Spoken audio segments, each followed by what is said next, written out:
Welcome to the Purveyor Zone. My name is Ron Melendi, certified master tobacconist, cigar connoisseur and purveyor of fine cigars and smoking accessories.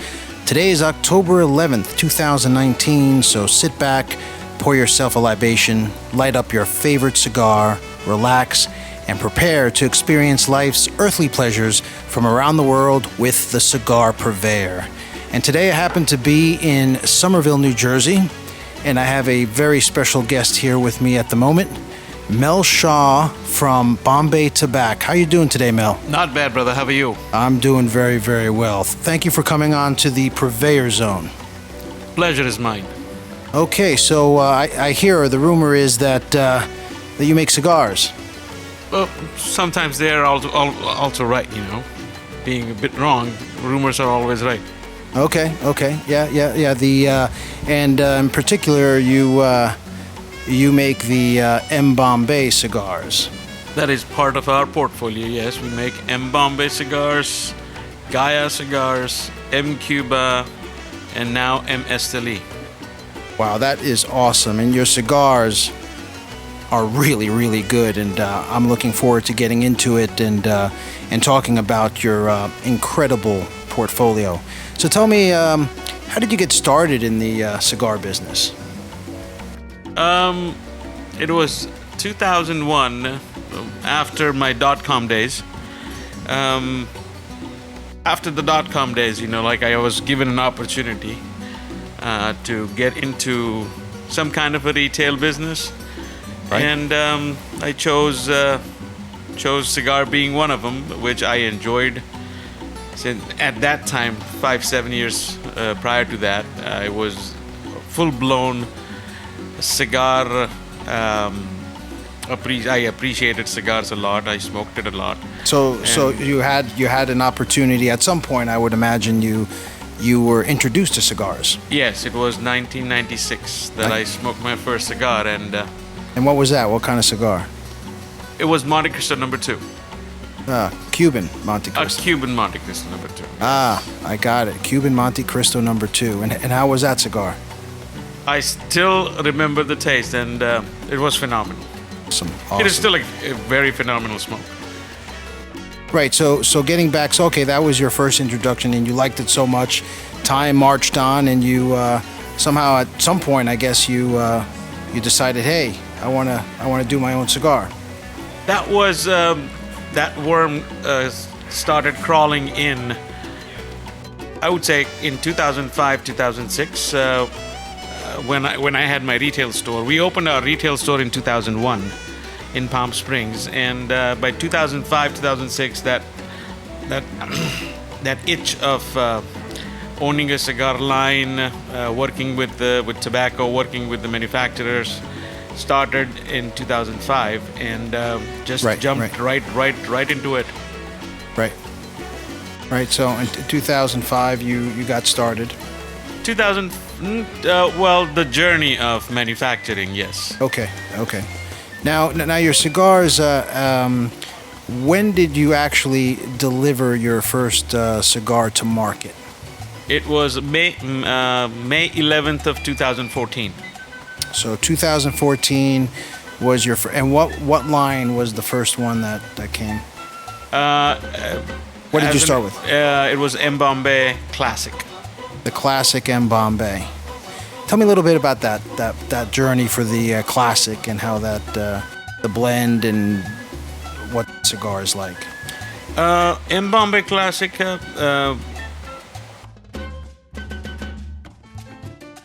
The wrapper that we use for the Classic line is Ecuadorian Connecticut. The wrapper is grown in our plantation in Ecuador, in Ventana.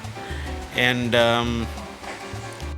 the tobacco aged when we introduced the cigar in 2014, we were using the vintage of 2006, 2007 for the wrapper. And the tobacco was very well aged. We are using Peruvian tobacco as one of the fillers. The seco that we use is Peruvian. The filler is the Viso and the Ligero are from Dominican Republic, and we are using the binder as Ecuador. So you mentioned that you have some Peruvian tobacco in there. That's not commonly used. Is that correct? Not as much, but there are many brand owners and the factories. They use Peruvian on a regular basis. Yeah. Right. Okay. Okay. Now, one thing that I noticed about your cigar is your profiles, your blends that you have. You're more about flavor, opposed to strength. I mean, you use strength to support the flavor, but you have from what I understand, you have a different philosophy when it comes to blending. So, can you tell us a little bit about that process?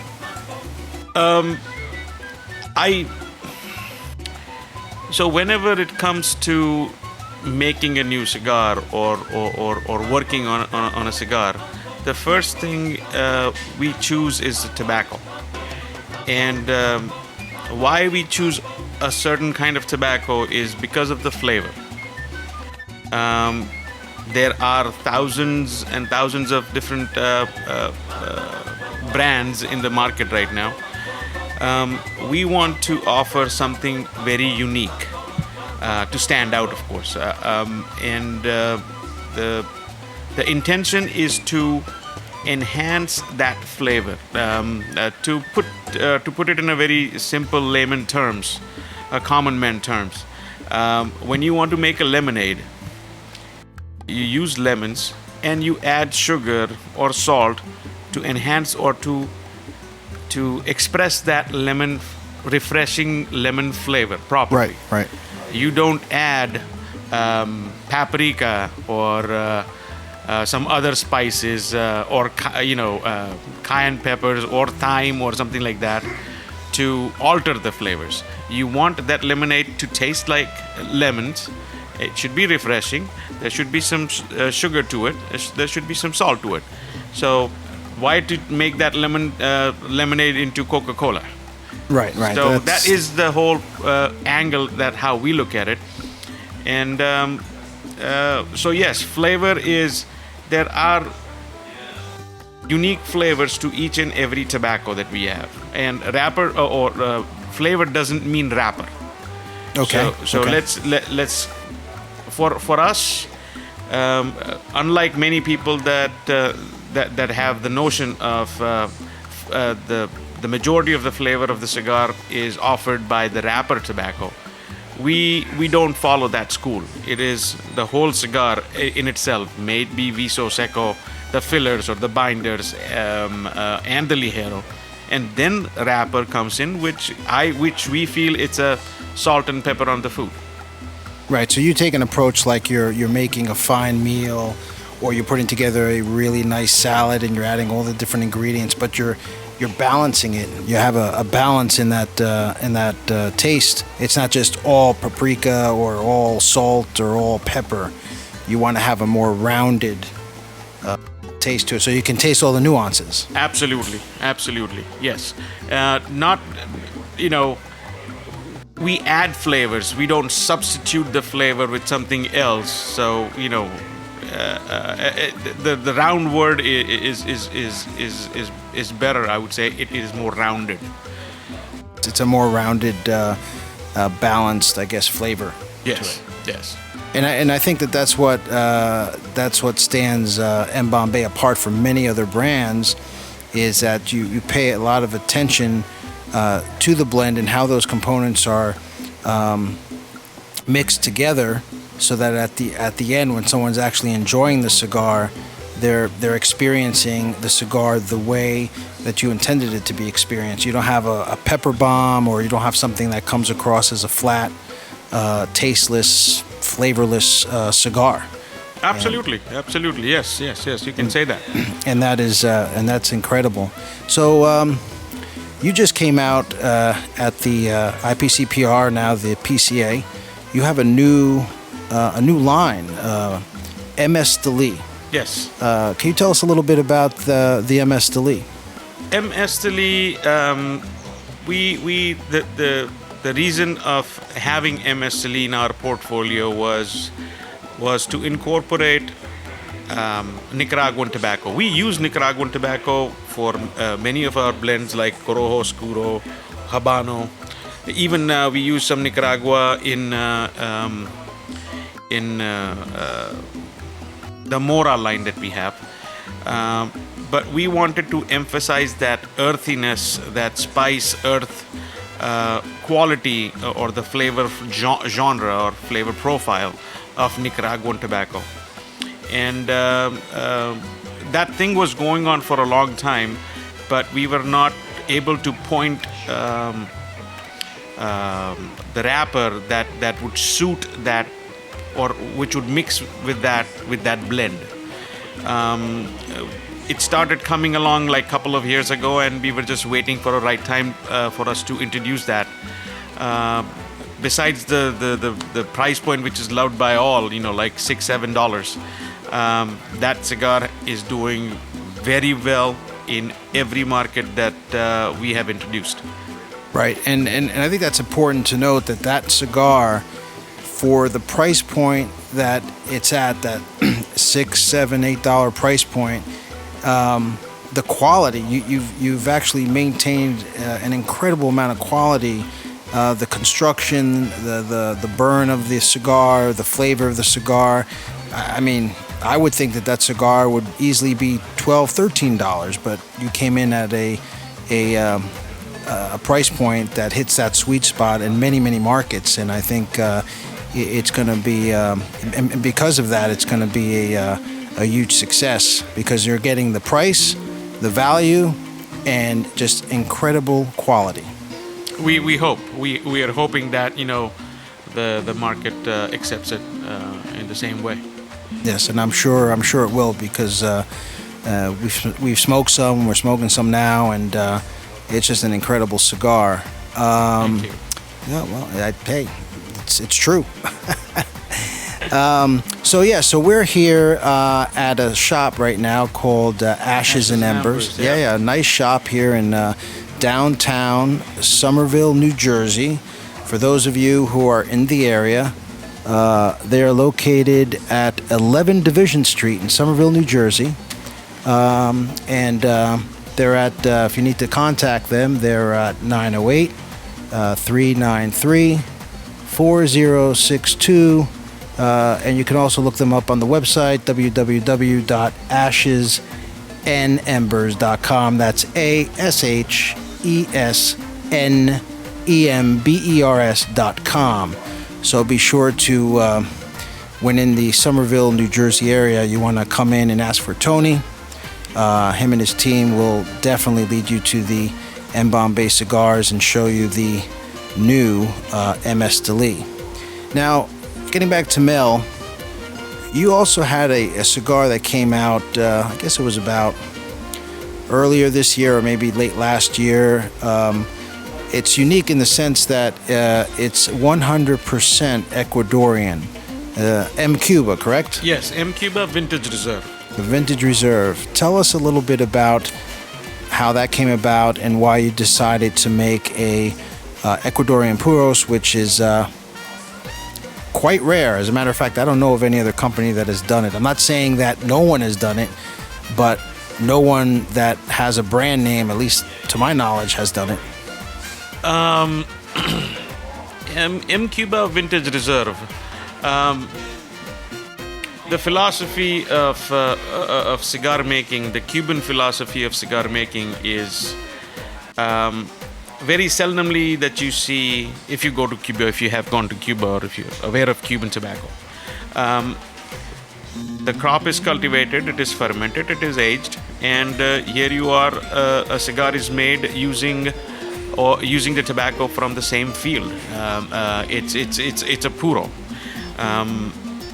We wanted to incorporate the same way, the same style of making the cigar, and so we actually purchased the land in Ecuador in 2009, and once I started going to Ecuador, I went to Ecuador for the first time in 2012, and looking at the crop, like that just came in, that we have to offer something like which is very unique, unique way of making, portraying what we are trying to do, showing off the skills, the fermentation skills that we have, and blending the tobaccos that we grow, wrapper, filler, binder, the ligeros, the visos, and everything. And it was a bit challenge for us because of the ligero tobacco.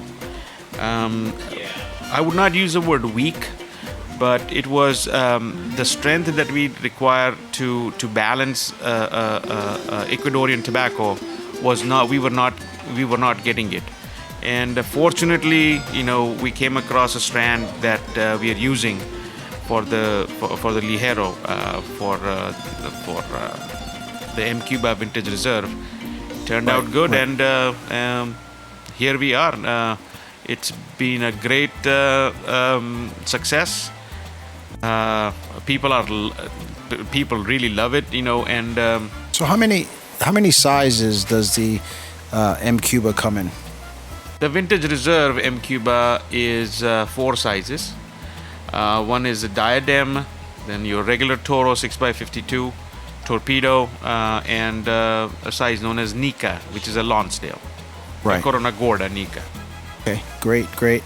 Now you have, you talked a little bit about the classic. We talked a little bit about the MS Deli and the M Cuba. You also have a cigar that's been out for a while. Awesome cigar, very complex cigar. It's done very well in the market. It's called Gaia. Yeah. Tell us a little bit about the Gaia. So Gaia, the project of Gaia began, I would say, again, towards 2013, when this farmer walks into our factory with a bunch of tobacco, maybe like I would say 4 or 5 pounds of tobacco from Paraguay. And when he said Paraguay, that was a bit shocking for us because we had no idea, even at the factory, we had no idea that we can get or any tobaccos from Paraguay is available in the market. We did some experimentation on that. We fermented it and saw the potential.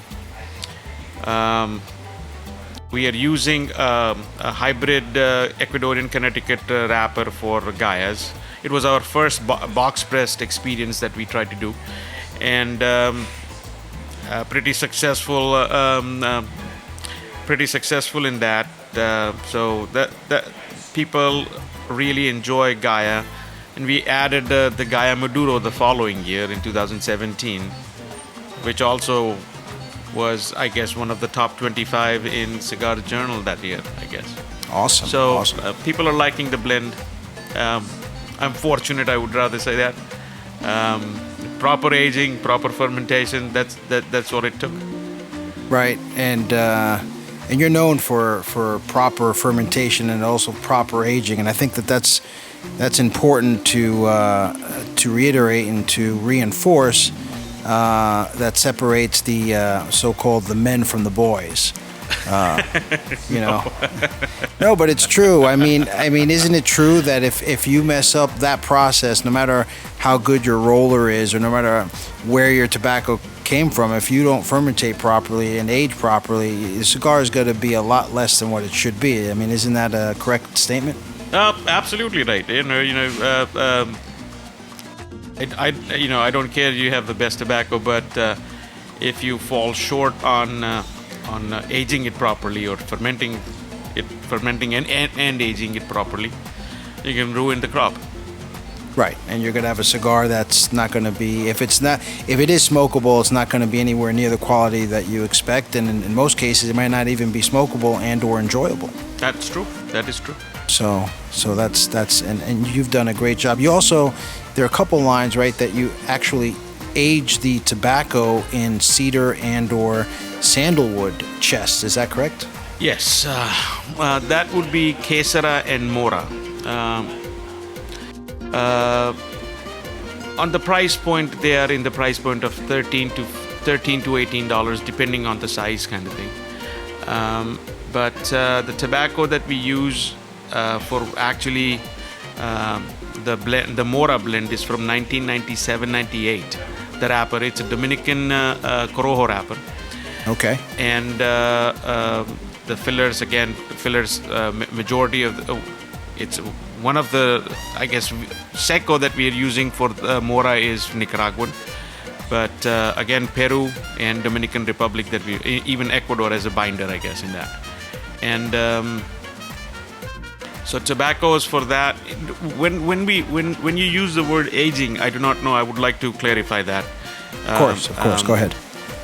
Aging is a secondary process where after the fermentation of the tobacco, like after the sweating, keeping them in the pilons, once the tobacco is relieved out of all the ammonia, you have to sit this tobacco, may it be wrapper, may it be fillers, binders, ligeros, you want to sit on it and age it properly, give ample enough of time so that the flavors of the tobacco leaf itself are melded properly.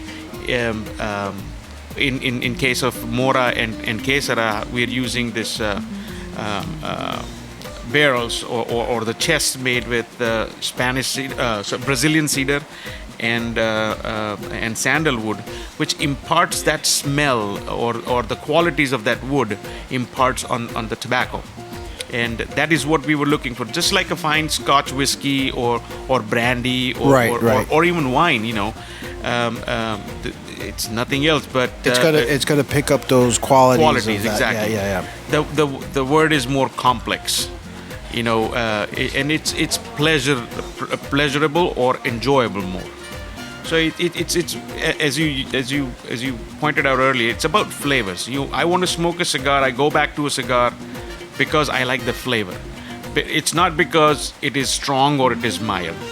So speaking about strong and mild, when somebody approaches you and says, or you ask them the question, what do they like to smoke, and they say, I like a strong cigar, or I like a mild cigar. You have a very interesting way, because I've heard you explain this before, and if you could explain to our listening audience how you kind of describe those things in relation to MBombay Cigars. So I break it down in a very simple and logical way of explaining the flavors and the strength. When, let's suppose, somebody walks in our shop and asks for a strong cigar, what he is trying to say that he likes more spicier or bolder flavors. And when somebody walks in and says, I want a milder cigar, he would put it, the reason why he's saying milder is because he doesn't want any kind of burning sensation, any kind of spicy sensation in his mouth. There is no other third. Nobody walks in the store and asks for a bitter cigar. So keeping that in the mind, I break the flavors of the cigar in a flavor wheel of a cigar, being more nuttier flavor or more creamier tones or creamier texture. All the way on the other spectrum would be, on the other end of the spectrum would be spicier flavors, coffee, chicory, bolder flavors. And that's the difference. I give it to them, and they automatically, no, I don't want spicy, or I want spicy. It's easier for them to understand in that lingo. Right. I agree with that. And when you talk about the flavor, when somebody uses the word milder flavor, I like to put one more analogy to this. Is like you have a spoonful of ice cream dipped into skim milk. When you taste that milk, you'll get the flavor of vanilla ice cream. There's nothing wrong with it. But now take that same spoon and put it in your mouth without any skim milk, just out of the ice cream tub, and put it in your mouth. There's a difference in the flavors. One is more diluted flavor, and the other one is more concentrated flavor. Right. That makes sense. Yeah. So both are milder flavors compared to a garlic clove or coffee or cinnamon kind of thing. So intensity of the flavor increases with proper blending. If you increase more ligero or increase other type of tobacco, which substitutes the flavor or hides the other flavor, that's not fun. That's not proper blending. So if the flavor tends to be towards more nuttier flavor, like for example, Ecuadorian Connecticut has the spiciness towards it, but it's more controlled spiciness. So you get more nuttier flavor profile. So that is the reason you use lesser ligero. Ligero being a more spicier flavor. Right. In the tobacco. So you use lesser. So when you see a cigar wrapper with a lighter color, it's a milder cigar. What they mean is they don't want too spicy. Got it. So that makes sense. That is how I break it, and it's easier for them to understand. Right. That makes a lot of sense. Another thing too that you've mentioned recently was sometimes when somebody is smoking a cigar and they find that when they light it up, it has a lot of spice in the beginning. Yes. And then the cigar might, after about a quarter inch or so, it'll start to that strength, that pepper, that spiciness, that peppery. Yeah, that peppery will start to diminish. And you had an interesting way of explaining that. Actually, earlier today, I think you were explaining to that. Yes. Remember what I'm talking about? Yes. If you can go down that'd be pretty. So, when a cigar is to be enjoyed if it is properly humidified. Now, if the cigar is sitting out of a humidor, the drying process in a cigar starts from the foot of the cigar.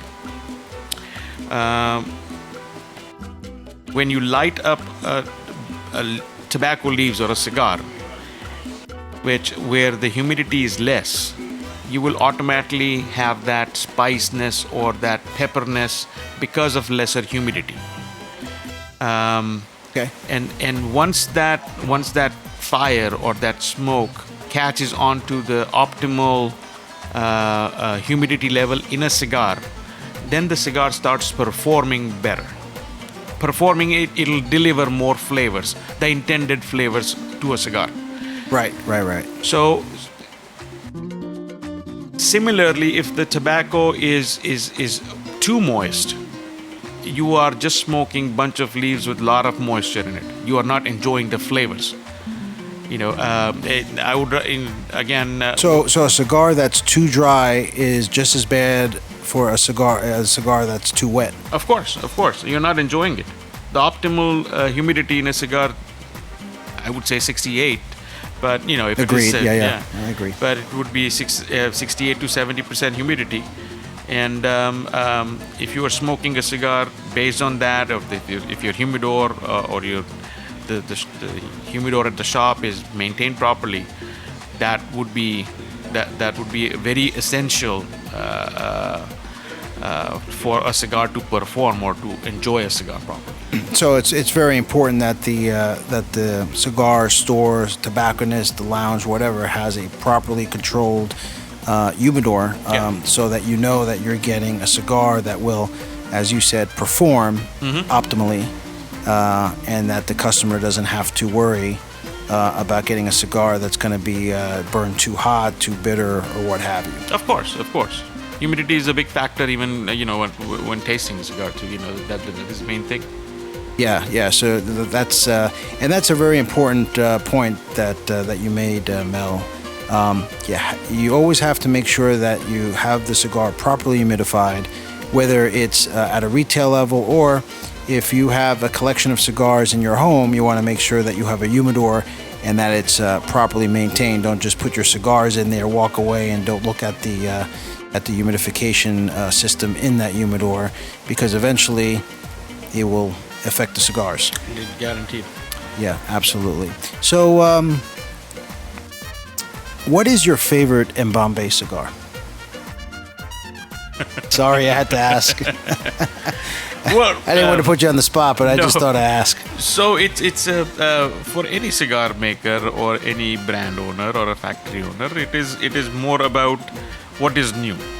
Right now, we came out with MS Silly, and we want everybody to try that. So the big push right now, what am I smoking? MS Silly, yes. So it doesn't mean that I do not enjoy a classic or Kesara or Gaia. It's like they're all your children, so you can't really, say one is better than the other. I mean, It's not about better. One thing is also there that tobacco is completely different. True. So I cannot compare even one of my blend or our blend to other. This is not as good as Gaia, or oh well, Gaia is more complex and MSL is not, or vice versa, or whatever it is. So, but the tobacco is used for any cigar. Different cigars are different, so it's a wrong thing to compare. No, that's true. They are different. They all have their personalities. Of course, they all have their own personalities. Great.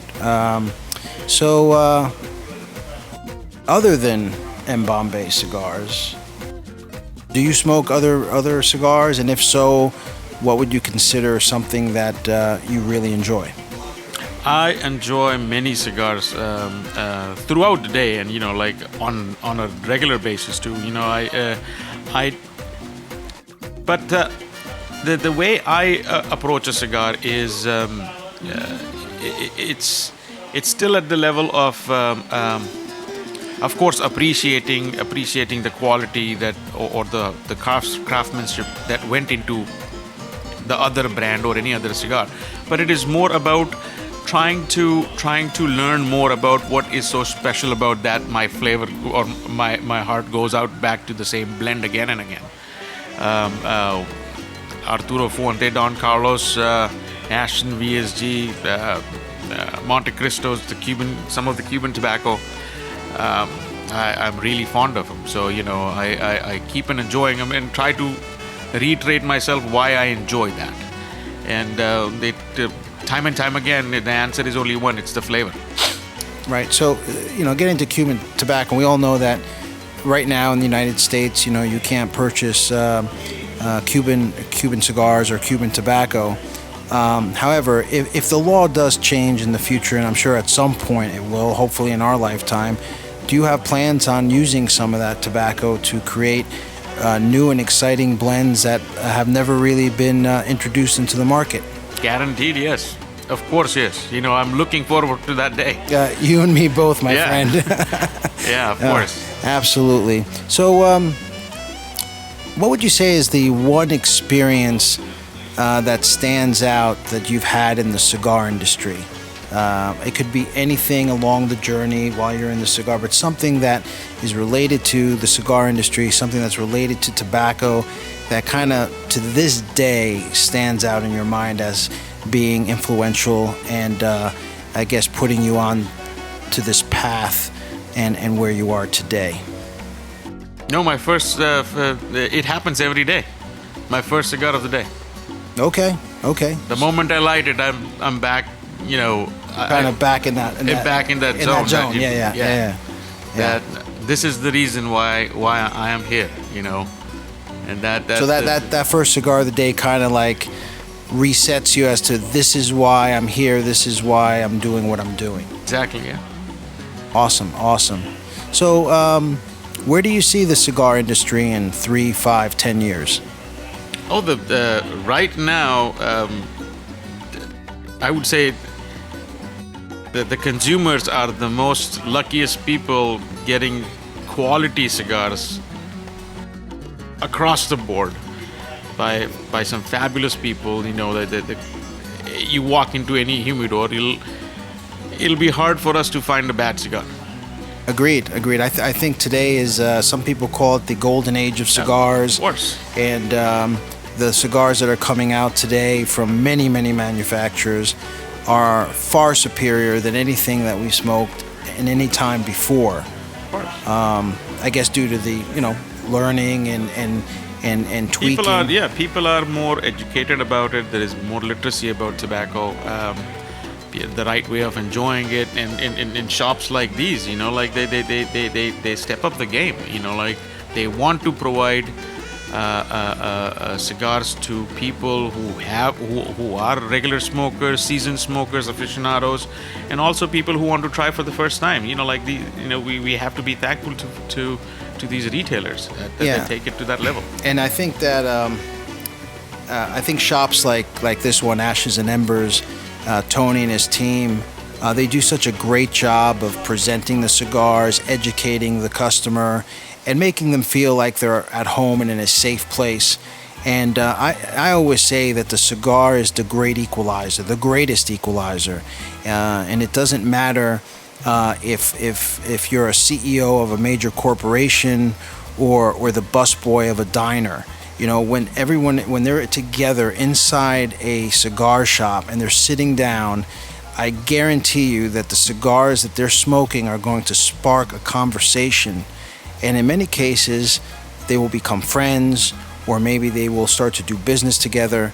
It's just an incredible social thing that happens in these shops that I don't think, and I've never seen in any other shop. True.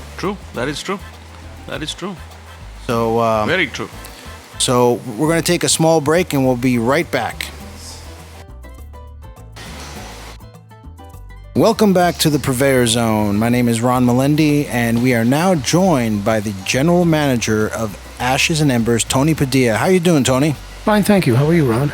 I'm doing well. So we just had a great conversation about cigars, specifically the MBombay Cigars, and you do have the MBombays here. So tell us a little bit about the experience that you and your customers have been having with the MBombay Cigars. Well, most of the customers come in, they look for something different, something consistent. So I introduced them to the MBombays, especially the Gaia. It's a beautiful smoke. It's a long filler. It burns slowly, but you have an array of flavors as it progresses. Right. And we did talk with Mel before about the special things about MBombay, in particular the flavors, and I think that's what draws people, and especially whether you're a connoisseur or whether you're a newbie. It's a cigar that appeals to a broad range of customers. Oh, definitely, especially the experience liked. Sometimes they're looking for something to open up the palate, since they're smoking sometimes too many heavy cigars or too many spicy cigars, pepper. They want something like in between or subtle, that it'll hit them subtle. And this is just a perfect cigar for them. The MBombays really hits the point. I mean, I've gotten reviews with the persons that I sell with and the community here. They like the different nuances when it begins towards when the foot, you turn it on. It progresses slowly, then it changes when it reaches the body, and then when it hits the neck, then that when all the flavors culminate, and then they go all the way to the head, and it's just beautiful. Right. No, that's great, and I think a lot of customers appreciate that, and I think that's one thing you do here at Ashes and Embers that I see is you offer your customers an experience. It's not just a shop where they come in, they just grab a cigar, pay for it, and leave. This is like their home away from home, and this is some place where they're looking at you for education, to help them pick the right cigar for that moment and that mood that they're in, so that they feel confident that they spent their money well and that they're enjoying an experience, especially with MBombay. They're going to sit there for an hour or whatever, and they're going to enjoy that cigar, and they're going to have great conversation, and maybe they'll have a fine liqueur or a bourbon or a whiskey or scotch, and it's just going to make their day that much better. Oh, it is, yes. When the customers come in, we speak to them, we ask what sort of cigars they smoke, we try to get a profile of what they enjoy, and I usually gear them to MBombay. And thing is that when they're enjoying the cigar itself, because you have the different kinds, some like a little more mellow or a little more Maduro, and so I direct them to which cigar they should taste. And usually they stay and they enjoy their spirits or whatever. Right. And they come in for seconds. Right. Well, that's important. The turn is important, especially Yeah. for a cigar business. You want to make sure that, this is not the place where you want a one-night stand. You want a relationship. Yeah, exactly. Yes. Definitely. Yeah. No, I mean, I think we all agree there. You're in it for the long haul. Yeah, definitely. Cigars are more of a personal thing, a personal choice.